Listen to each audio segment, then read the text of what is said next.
नमस्कार, मैं हूं मीनू शर्मा और आप देख रहे हैं मनी 9 झटपट। साल का ये वक्त तमाम लोगों के लिए बेहद खास होता है।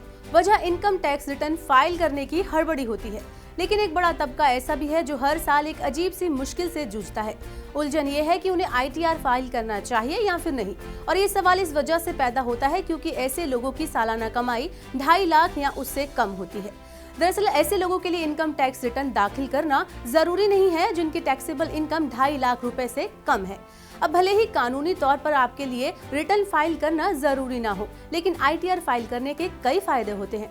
अब बात ये आती है कि जब आपका टैक्स बनता ही नहीं, तब रिटर्न फाइल कैसे किया जा सकता है। तो भाई बात ऐसी है कि इस तरह के तबके को नील ITR फाइल करना होता है। ये स्वैच्छिक तौर पर किया जाता है। अब आप सोचेंगे कि जब टैक्स लगता ही नहीं तो फालतू में इस उलझन में क्यों फंसा जाए। तो बॉस, बात ऐसी है कि ITR ऐसा इकलौता प्रमाण है जो बताता है कि फला साल में आपने कितना पैसा कमाया है। यहाँ तक कि अगर आपका कुछ पैसा कट जाता है तो भी उसे वापस लेने यानी रिफंड के लिए ITR की जरूरत पड़ेगी। अब आती है एक और जरूरी बात, और वो है लोन। जब आप लोन लेने जाएंगे तो बैंक सबसे पहले आपसे ITR ही मांगता है। यहाँ तक कि टर्म इंश्योरेंस या लाइफ इंश्योरेंस लेने जाएंगे तो भी ITR ही लगेगा। विदेश जाने का मन है या विदेश होकर आए हैं तो वहाँ अगर 2 लाख रुपए से ज्यादा का खर्च किया है आपने तो भी आपको ITR भरना होगा। 1 लाख का बिजली का बिल या 1 करोड़ रुपए का डिपॉजिट किया है तो भी इसकी जरूरत आपको पड़ेगी।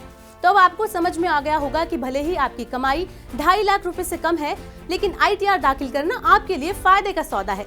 और हाँ, चलते चलते ये भी जान लीजिए कि ITR फाइल करने की आखिरी तारीख 31 जुलाई है, तो जल्दी कीजिए, कहीं देर ना हो जाए।